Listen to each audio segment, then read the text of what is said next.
కళ్యాణదుర్గం మండలం బోరంపల్లి గ్రామానికి చెందిన ఎర్రిస్వామికి ముగ్గురు దివ్యాంగ కూతుళ్లు. వారి కుటుంబానికి టీడీపీ ప్రభుత్వం నెలకు 40,000 రూపాయల పింఛన్ అందించడం జరుగుతుంది.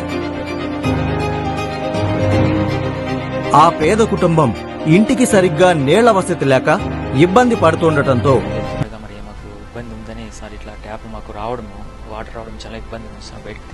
బయటికి వెళ్ళి తెచ్చుకోవడము అని సార్కి మేము చెప్పిన వెంటనే సారు వెంటనే స్పందించి మీరేం బాధపడొద్దండి, మీకు ఒక 1 వీక్లో ఒక వారం రోజుల లోపల మీకు ఇమీడియట్గా మీకు కొలాయి ఇప్పించే బాధ్యత తీసుకుంటానని సారు మాట ఇవ్వడం జరిగింది.